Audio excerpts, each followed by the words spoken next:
Hello everyone. So welcome to this video बेटा।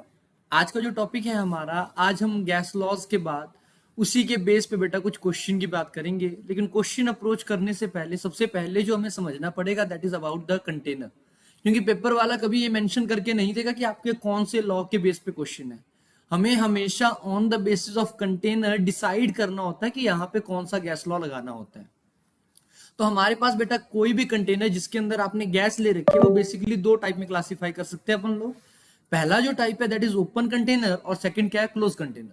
देखिए open container तो आप समझ ही रहे हैं कि जब मैं ओपन कंटेनर की बात कर रहा हूं तो क्या है बेटा, कोई भी गैसीय सिस्टम हो, जैसे मान लीजिए यहाँ पे पास मेरे पास एक बीकर है, इस बीकर को आप ओपन छोड़ दीजिए और इसके अंदर गैस है बेटा। तो देखिए जब इसके अंदर गैस होगी तो डेफिनेटली ये गैस जरूरी थोड़ी है इसी वॉल्यूम के अंदर रहेगी। डेफिनेटली इसके लिए जो वॉल्यूम है बेटा वो पूरा का पूरा एटमॉस्फेयर हो जाएगा। मतलब ओपन कंटेनर के केस में वॉल्यूम क्या हो गया बेटा, सारा का सारा एटमॉस्फेयर। एक तरीके से जो वॉल्यूम हो गया बेटा वो क्या हो गया, कांस्टेंट हो गया ना। और इट डजेंट मैटर, हमेशा चाहे एक टाइम t1 पे देखो चाहे टाइम t2 पे देखो, वॉल्यूम तो पूरा का पूरा एटमॉस्फेयर ही रहेगा। तो मतलब वॉल्यूम क्या हो गया, कांस्टेंट हो गया ना। सिमिलरली जब मैं बात करूंगा वॉल्यूम के अलावा यहाँ पे प्रेशर की, तो प्रेशर तो बेटा यहाँ पे हमेशा क्या रहेगा, पी एटमॉस्फेरिक रहेगा। तो मतलब प्रेशर भी ओपन कंटेनर के केस में क्या होगा, एटमॉस्फेरिक प्रेशर ही होगा। इसीलिए मैं प्रेशर को भी क्या बोल सकता हूँ, कांस्टेंट बोल सकता हूँ। मतलब ओपन कंटेनर के केस में वॉल्यूम और प्रेशर बेटा हमेशा कांस्टेंट होंगे। तो अगर वॉल्यूम और प्रेशर कांस्टेंट होंगे तो वी कैन इजीली से कि यहाँ पे क्या बदल सकते हैं बेटा, कंटेनर का टेम्परेचर तो बदल सकता है और डेफिनेटली जो mole of gas in the container होंगे वो भी बदल सकते हैं। मतलब यहाँ पे जो रिलेशन अप्लाई होगा बेटा that is N1T1 is equal to N2T2। क्यों, क्योंकि हमें पता है PV is equal to NRT. अब प्रेशर और वॉल्यूम तो बेटा कांस्टेंट थे तो वो तो कट गए आपस में, तो बचा क्या, N1T1 is equal to N2T2। यहाँ पे बेटा क्या है, मोल्स एट N1 क्या है, मोल्स एट टेम्परेचर T1 बेटा। टेम्परेचर T1 पे कितने मोल है वो है N1। और N2 क्या है बेटा, that is the moles present at temperature T2। Moles present at temperature T2। T2 temperature पे जो मोल ऑफ गैस प्रेजेंट है उसको क्या बोलेंगे, N2। तो अगर मैं इसके बाद आगे डिस्कस करूं बेटा तो यहाँ पे क्लोज कंटेनर। अब मान लीजिए मेरे पास क्लोज कंटेनर, तो बेटा क्लोज कंटेनर को we can classify into two type. एक जो हमारे पास कंटेनर होता है बेटा दैट इज रिजिड, और एक जो हमारे पास कंटेनर होता है बेटा दैट इज फ्लेक्सिबल कंटेनर। तो ये रिजिड कंटेनर का मतलब क्या है, मतलब उसकी बाउंड्री, जैसे हमारे पास घर में कुकर होता है बेटा, कुकर क्या होता है, रिजिड कंटेनर। सिलेंडर, सिलेंडर भी क्या है, रिजिड कंटेनर। आपने देखा कभी गैस का सिलेंडर को, इसको जब गैस कम होती है तो क्या सिलेंडर का साइज छोटा हो जाता है क्या, साइज तो बेटा सेम ही रहता है। गाड़ी का टायर, अरे एक्सटर्नल टायर गाड़ी का क्या होता है बेटा, रिजिड कंटेनर है। तो देखिए जब रिजिड होगा तो मतलब इस कंटेनर का जो वॉल्यूम होगा बेटा वो क्या होगा, फिक्स होगा एक तरीके से। क्योंकि कंटेनर क्लोज है बेटा तो गैस बाहर तो जा नहीं सकती, तो मोल भी क्या होगा, फिक्स होगा। तो यहाँ पे जो बदलने वाली चीज है बेटा वो क्या बची, वो बची आपकी प्रेशर और टेम्परेचर। तो मतलब यहाँ पे कौन सा चॉइस लॉ लगेगा, P1T1, P1 upon T1 is equal to P2 upon T2। लेकिन ध्यान रखिएगा बेटा, हमेशा एक कंटेनर की, क्लोज कंटेनर की मैक्सिमम प्रेशर बियर करने की लिमिट होती। अगर प्रेशर उससे ज्यादा एक्सीड कर जाएगा तो डेफिनेटली आपका कुकर क्या कर जाएगा, ब्लास्ट कर जाएगा। आपने घर में कई बार केस देखा होगा कि क्या करते हैं, कई बार मम्मी या आप लोग गलती से जब अकेले रहते हैं कहीं पे हॉस्टल में रहते हैं तो कुकर को गैस पे छोड़ देते हैं। तो कुकर को जब गैस पे छोड़ देते हैं तो क्या होता है, जब बेटा जब वो हीट होता रहता है, हीट होता रहता है, एक टाइम पे कुकर ब्लास्ट हो जाता है। वो कुकर ब्लास्ट क्यों होता है, क्योंकि उसका वॉल्यूम कांस्टेंट है बेटा, गैस भी कांस्टेंट है उसके अंदर। लेकिन जब आप हीट कर रहे हैं तो टेम्परेचर, हीट करने पे प्रेशर क्या हो रहा है बेटा, P is directly proportional to T. Temperature बढ़ाने पे प्रेशर बढ़ रहा है। एक कंटेनर की मैक्सिमम लिमिट है बेटा दैट इज P2। उस मैक्सिमम प्रेशर पे जब आप हीट करेंगे, जब टेम्परेचर इतना पहुंच जाएगा कि वो मैक्सिमम प्रेशर को बियर, मैक्सिमम प्रेशर को ओवरकम कर रहा है, उस पर्टिकुलर टाइम पे कंटेनर आपका क्या हो जाता है बेटा, ब्लास्ट हो जाता है। अच्छा इसका एक और एग्जांपल, कई बार आपने सुना होगा जब आप हाईवे पे ना बहुत लंबी राइड पे जाते हैं तो बोलते हैं गाड़ी की टायर की हवा थोड़ी कम रखिए। रीजन क्या होता है बेटा, या गाड़ी के टायर की हवा कम रखने का रीजन क्या होता है, जब आप गाड़ी का टेम्परेचर बढ़ेगा बेटा, जब गाड़ी चलेगी तो टेम्परेचर बढ़ेगा तो डेफिनेटली प्रेशर भी बढ़ेगा ना टायर का। तो जब प्रेशर बढ़ेगा तो क्या होगा बेटा, एक मैक्सिमम लिमिट ऑफ प्रेशर आएगी जिसपे अब वो, उससे ज्यादा प्रेशर अब वो टायर बियर नहीं कर सकता। इसीलिए अगर आपने कम हवा रखी हो तो डेफिनेटली वो रेंज थोड़ी बढ़ जाएगी ना, जहां तक वो मैक्सिमम लिमिट ना पहुंचे वो वाली रेंज बढ़ जाएगी। इसीलिए थोड़े कम प्रेशर की टायर पे हम गाड़ी को हाईवे पे थोड़ा रश करते हैं। आई होप सभी को रिजिड कंटेनर समझ आ गया। अब व्हाट इज फ्लेक्सिबल कंटेनर बेटा, जैसे मान लीजिए मेरे पास एक बलून है बेटा, मेरे पास क्या है, एक बलून है। अब देखिए बलून जो होता है ना बेटा, बलून को लेट मान लीजिए कि मेरे पास छोटे साइज का बलून है। अब ये जो बलून है क्लोज है बेटा, लेकिन ये रिजिड नहीं होता बेटा। जैसे ही मैं इसको हीट करूंगा, हीट करने पे क्या होगा बेटा, इस बलून का साइज बढ़ता जाएगा। देखिए साइज बढ़ता जाएगा, टेम्परेचर बढ़ने के साथ साथ क्या होगा, धीरे धीरे बलून का साइज बढ़ जाएगा। अब ये जो बलून बढ़ा, कैसे बढ़ा बेटा, टेम्परेचर बढ़ाने पे वॉल्यूम तो बढ़ना चाहिए, बढ़ता है। लेकिन क्या यहाँ पे प्रेशर बढ़ता है क्या बेटा, बेटा यहाँ पे प्रेशर नहीं बढ़ता है, क्योंकि जो टेम्परेचर बढ़ने से वॉल्यूम भी बढ़ रहा है, प्रेशर भी बढ़ रहा है। लेकिन प्रेशर इसलिए नहीं बढ़ रहा है क्योंकि जो वॉल्यूम इंक्रीज होगा उससे प्रेशर डिक्रीज भी तो होगा। अरे जैसे जैसे टेम्परेचर हीट करने पे वॉल्यूम इंक्रीज हुआ, तो जो प्रेशर बढ़ना चाहिए था वो क्या हो गया बेटा, डिक्रीज हो गया। इसीलिए यहाँ पे फ्लेक्सिबल कंटेनर के केस में क्या होता है बेटा, पी कांस्टेंट होता है, पक्का प्रेशर कांस्टेंट होता है। ये कई बार बेटा कंफ्यूजन करता है देखो समझने में। देखो बेटा जब आपने टेम्परेचर इंक्रीज किया तो प्रेशर बढ़ना चाहिए था, लेकिन जो प्रेशर बढ़ा उसको कम कर दिया किसने, वॉल्यूम इंक्रीज ने। मतलब ओवरऑल यहाँ पे पी कांस्टेंट, क्योंकि क्या है बेटा, बलून क्या क्लोज है, इसलिए एन भी क्या होगा, कांस्टेंट होगा। मतलब यहाँ पे जो लगेगा वो कौन सा law, Charles law, that is V1/T1 is equal to V2/T2। और आपको पता है बेटा बलून किसी न किसी मटेरियल का बना होगा, अरे उसकी मैक्सिमम इलास्टिक लिमिट होगी ना, उससे ज्यादा वो स्ट्रेच नहीं हो पाएगा। मतलब मैक्सिमम वॉल्यूम लिमिट होगी, उस वॉल्यूम पे जाके आपका बलून क्या कर जाएगा, बर्स्ट कर जाएगा। आई होप सारों को ये कंटेनर की क्लासिफिकेशन ये समझना बहुत इंपॉर्टेंट होता है बेटा, कि हमारे पास दो टाइप के कंटेनर हैं, एक ओपन कंटेनर, एक क्लोज कंटेनर। मैं आपको 101% बता रहा हूं, अगर आप कंफ्यूज हो रहे हैं कौन सा लॉ लगाना है, तो हमेशा एक रिलेशन जो यूनिवर्सल होता है, that is P1V1/N1/T1 is equal to P2V2/N2T2। पता ही नहीं करना कौन से लॉ का क्वेश्चन है, जो चीजें सेम है वो कट जाएंगी और बाकी आपका फॉर्मूला बन जाएगा। क्लियर है बेटा सारों को? तो ये वाला फॉर्मूला तो आप लोग बेटा हमेशा यूज कर सकते हैं। अब जो चीजें सेम होंगी वो आपस में कट जाएंगी। आई होप सारों को समझ आ गया कंटेनर का फंडा। क्लियर बेटा? ओके। अगर मैं आगे बात करूं, चलिए क्वेश्चन से हेल्प से समझते हैं कि किस टाइप पे प्रॉब्लम आती है। ये दे रखा है एन ओपन कंटेनर। देखो बेटा अब तो दिमाग की घंटी बजनी चाहिए कि सर अगर ओपन कंटेनर बोला तो बोल क्या कांस्टेंट, अरे वॉल्यूम कांस्टेंट ना, यस वॉल्यूम कांस्टेंट।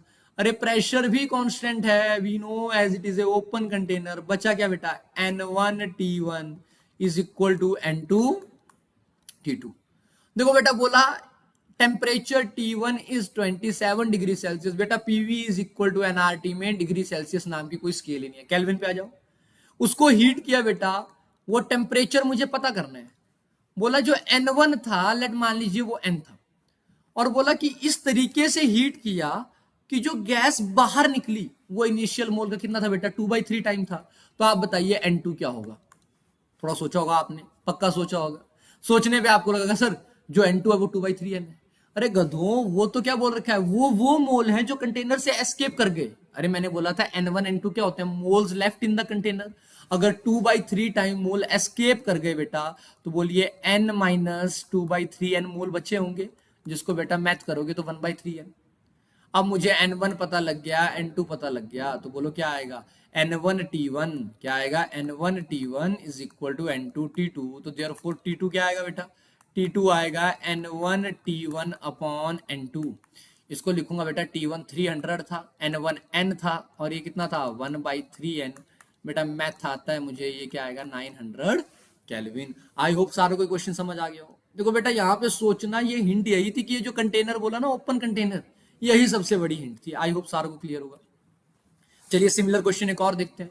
अरे देखो ये ऐसा ही हलवा क्वेश्चन नहीं है बेटा, ये क्या है आपका, ये बहुत इंपॉर्टेंट क्वेश्चन है। ये किसका है बेटा, ये भी कंटेनर की प्रॉब्लम है, और जेई में ने आ रखा है। देखो क्या बोला उसने, उसने बोला कायर का टायर को फिल किया किसके साथ, नाइट्रोजन गैस के साथ, और प्रेशर कितना है, P1 की वैल्यू दे रखी है बेटा कितना, 35 PSI।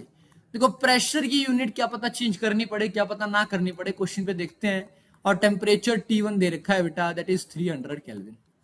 बोला किस प्रेशर पे जाके, टायर है बेटा, अरे टायर का क्या होता है, टायर का वॉल्यूम फिक्स होता है बेटा, गाड़ी का टायर इतना ही रहता है, बस चेंज क्या होता है उसके अंदर का प्रेशर चेंज होता है। तो वो मैक्सिमम प्रेशर पता करना है जिसपे टायर बर्स्ट कर जाएगा। मैंने अभी थोड़ी देर पहले लिखवाया था P1/T1 is equal to P2/T2। देखो P1 दे रखा है 35 psi, यूनिट लिखा करो स्टार्टिंग में। T1 दे रखा है बेटा 300 केल्विन। बोला मैक्सिमम प्रेशर जिसपे वो बर्स्ट करता है वो कितना है 40 psi। और T2 पता करना है रे, psi से psi कटा तो क्या है रे, 5 8 जा 5 7 जा, मेरे को मैथ जितना आता है दिस इज 2400 डिवाइडेड बाई 7। बेटा मैथ करेंगे 7 3 जा 21, 21 और 3 कितना बचा बेटा 7 4 जा 28 बचा 2, 7 2 जा 14 बचा 6 7 8 जा 56। बेटा इसको अगर आप थोड़ा मैथ करोगे दिस इज अराउंड 343। ये कितना है 343। अरे 343 केल्विन आया बेटा। जब डिग्री सेल्सियस में कन्वर्ट करेंगे तो कैसे कन्वर्ट करेंगे, बोलिए यहाँ पे 343 माइनस 273, जितना मुझे मैथ आता है बेटा ये कितना आएगा 4 3 3 या 0, 14 और 7 कितना आएगा 7 2 2, तो therefore this is around 70 degree Celsius. अगर मेरा मैथ सही होगा बेटा, कैलकुलेशन एक बार क्रॉस चेक कर लीजिएगा, लेकिन हाँ इतना भरोसा है मुझे कि शायद ही कोई मिस्टेक हुई है, तो 70 degree Celsius will be the correct one. अगला क्वेश्चन देखते हैं बेटा। बोला एक बलून है जिसको इन्फ्लेट किया, मतलब बलून को फुलाया, कितने तक फुलाया, जितना उसका मैक्सिमम वॉल्यूम है उसका 7/8। लेट मान लेते हैं बेटा, let V not be the maximum value, let B not be the maximum volume. देखो बेटा जिसके रिस्पेक्ट में माना हुआ है उसको तो मानना ही पड़ेगा। तो देयरफॉर जो मेरा B1 है वो कितना दे रखा है बेटा, B1 दे रखा है 7/8 टाइम ऑफ V नॉट। कितने टेम्परेचर पे, टेम्परेचर दे रखा है 300 केल्विन। बोला कैलकुलेट द मिनिमम टेम्परेचर, मतलब T2 पता करिए जिसपे वो बर्स्ट कर जाएगा, मतलब जब वॉल्यूम कितना होगा V नॉट होगा, उस वॉल्यूम पे जो टेम्परेचर होगा उसी पे तो बर्स्ट करेगा बेटा। अरे फिर वही चिंदी question, V1 upon T1 is equal to V2 upon T2। V1 है बेटा 7/8 V नॉट, T1 है 300 is equal to T1 V1 upon T1, ये हो गया। V2 मुझे पता करना है, V2 कितना है V नॉट अपॉन T2 मुझे पता करना है। देखो यहां से V नॉट से V नॉट गया, कितना है बेटा, अगर मैं मैथ करूं तो this is 900 divided by 7, this is 9 7 1 जा 7 बचे 2 7 2 जा 24 6 7 8 जा 56। क्लियर है बेटा सारों को, 56 7 5 जा दैट इज इतने केल्विन आपका आंसर आया। अरे बिल्कुल चिंदी चिंदी क्वेश्चन है, आई होप सारों को समझ आ गया होगा। अगले क्वेश्चन को देखते हैं बेटा। बोला एक फ्लास्क है जो कंटेनिंग क्या कंटेन करता है, वो कंटेन करता है आपका 12 ग्राम ऑफ गैस, जिसका रिलेटिव मॉलिक्यूलर मास, मतलब एक गैस है बेटा जिस गैस का क्या गिवन है, उस गैस का मोलर मास गिवन है दैट इज 120 ग्राम। बोला प्रेशर भी गिवन है, मतलब बहुत सारी चीजें गिवन है, लिखते जाओ जो जो गिवन है। बोला इवैक्यूएट किया उसको, मतलब ये P1 था बेटा, ये क्या था P1, और प्रेशर ड्रॉप हो गया कितने में 0.01 atm। वारे मौलिक, P1 P2 दे दिया बेटा, मोलर मास दे दिया। Which of the following is the best estimate of number of molecule left in the flask. बेटा देखो अगर ये गैस थी बेटा, इसका N1 भी दिया था ना, देखो N1 कैसे आएगा 12 ग्राम डिवाइडेड बाई 120। बेटा जितना मेरे को मैथ आता है this is equal to 0.1 mole. N1 दिया था, P1 दिया था। देखो टेम्परेचर के बारे में कोई जिक्र नहीं है, कट गया। वॉल्यूम के बारे में कोई जिक्र नहीं है।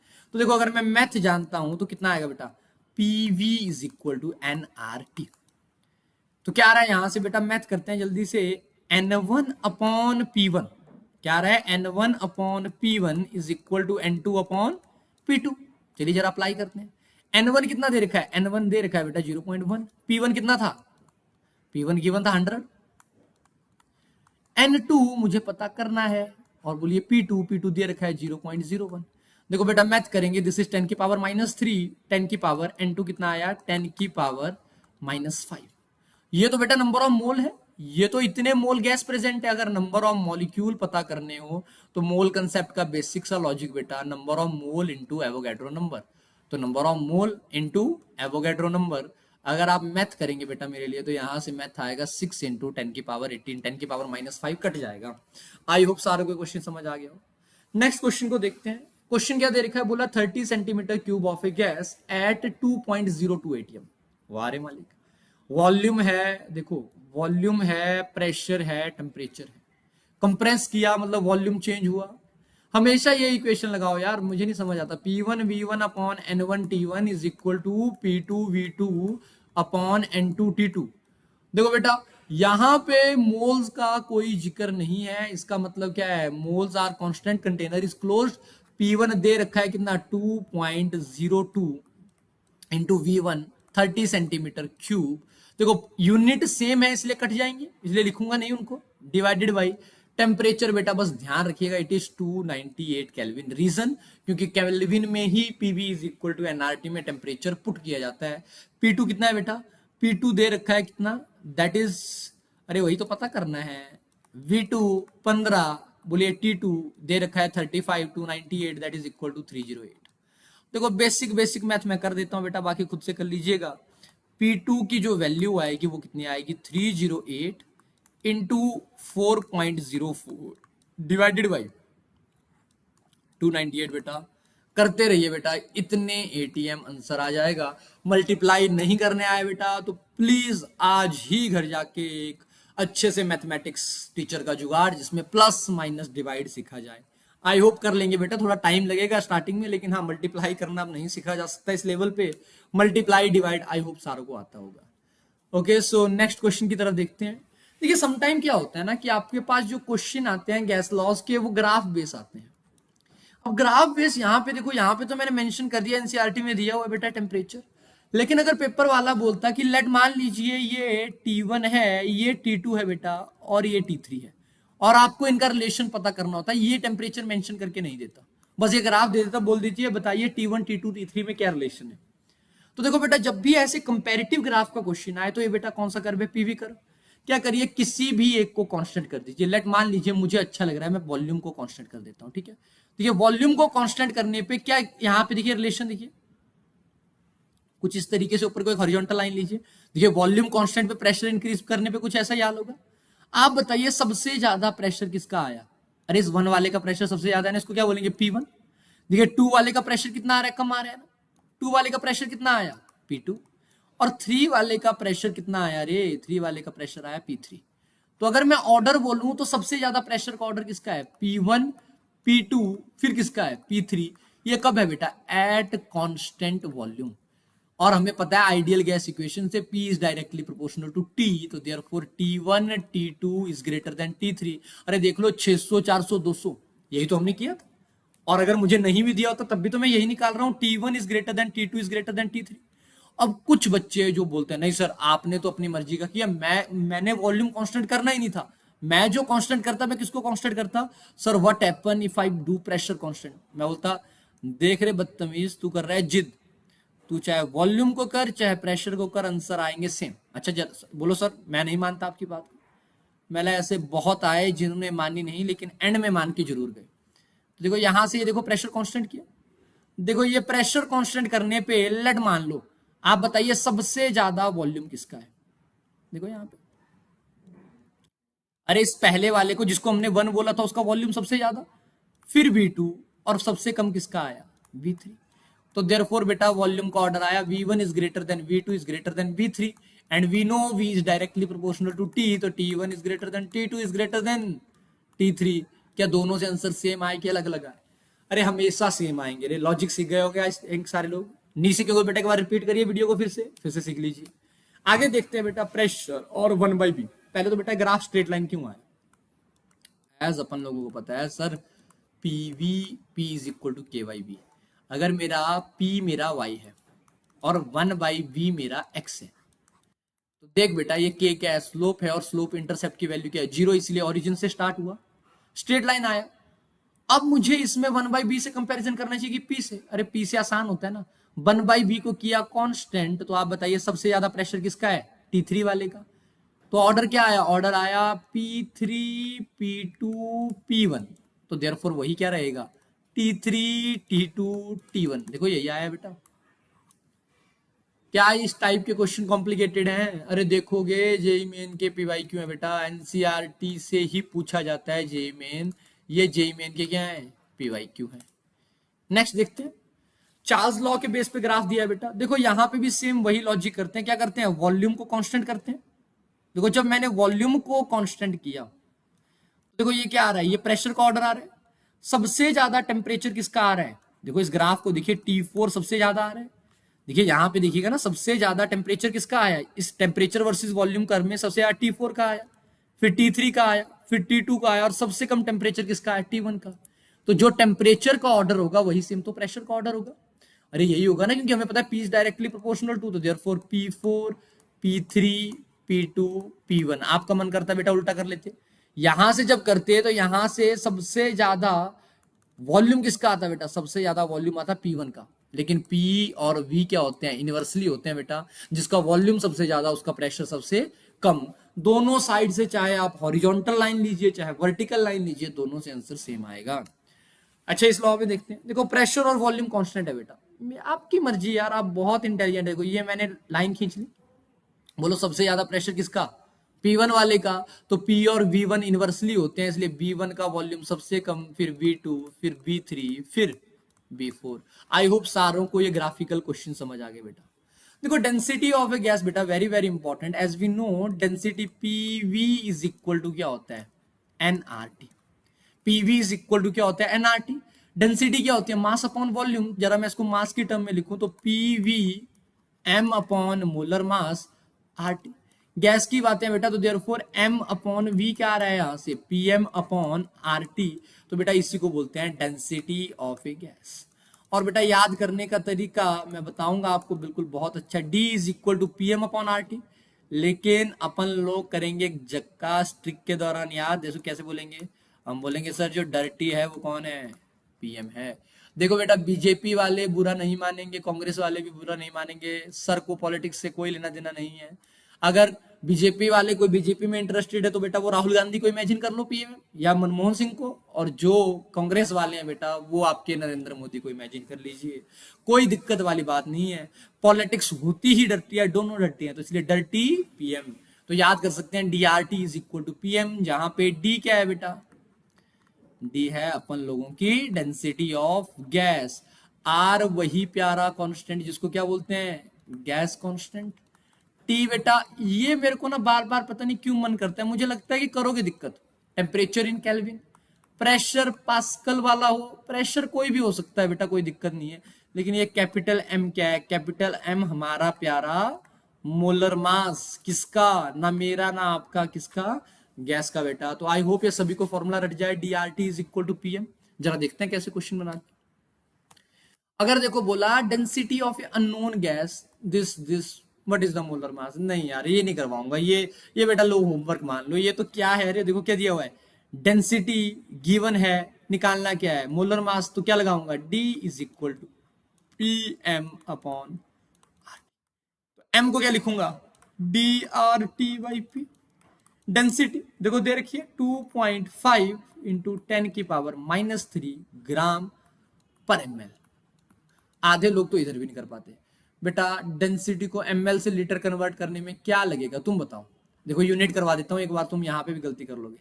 मिलीलीटर को लिखेंगे 10⁻³ लीटर। ये हो गया बेटा इधर, डेंसिटी हो गई। आर किस में आते, आर आता है बेटा लीटर वाला, कौन सा होता है, 1/12 litre ATM mole inverse kelvin inverse.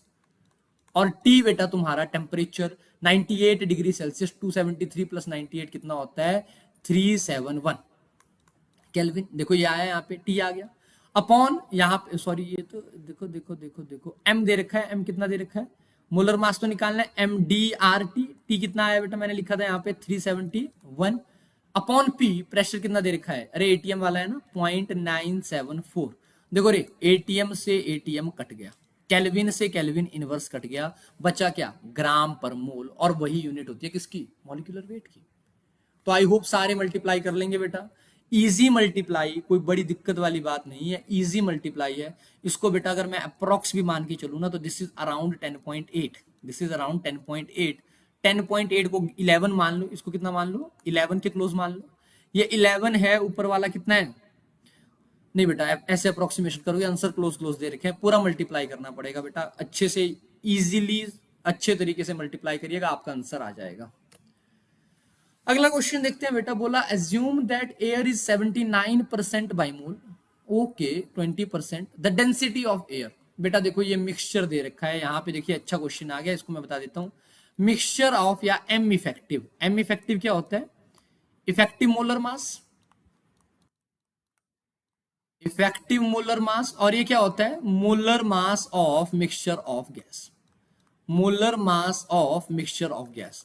देखिए जब कभी भी मिक्सचर ऑफ गैस दे रखा हो तो उनके मोलर मास एडिटिव नहीं होते, क्योंकि वो इंटेंसिव प्रॉपर्टी होती है। तो मोलर मास को क्या बोलते हैं, आप लिख सकते हैं जो एम इफेक्टिव होगा बेटा, सारे के सारे मास का सम कर दो। देखिए मोल्स तो एडिटिव नहीं है, देखिए मोलर मास तो एडिटिव नहीं है, लेकिन मास तो एडिटिव है ना, डिवाइडेड बाई उनके क्या कर लो बेटा, मोलर मास क्या होता है, मोल्स ऐड कर लो, N1 plus N2 plus N3 so on कर लो।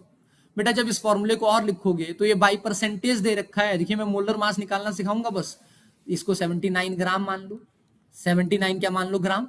अच्छा ये बाई मोल दे रखा है, बाई क्या दे रखा है, मोल।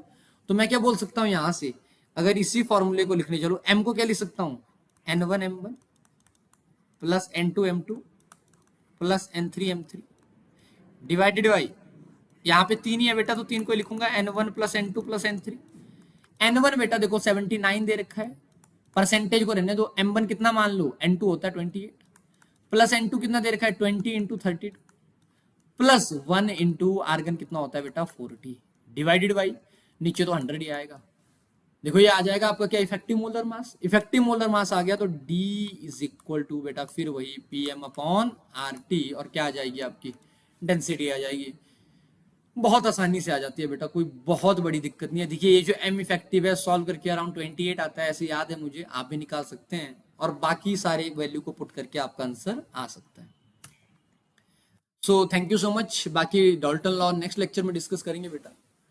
देखिए आई होप आपको अच्छा लग रहा हो, माइट भी अब आप बोर भी हो रहे होंगे धीरे धीरे कि सर क्या चला हुआ है, लेकिन बेटा प्रैक्टिस, इस चैप्टर में प्रैक्टिस ही सबसे बड़ी इंपॉर्टेंट चीज है। अभी हमने बहुत इंपॉर्टेंट सेक्शन किया बेटा, that is PV is equal to NRT की एप्लीकेशन, थर्मोडायनेमिक्स में भी यूज होगी, हर जगह यूज होगी, इसलिए प्लीज डू प्रैक्टिस, बहुत इंपॉर्टेंट टॉपिक था। So thank you so much, hope you like this video, please share and subscribe, bye bye.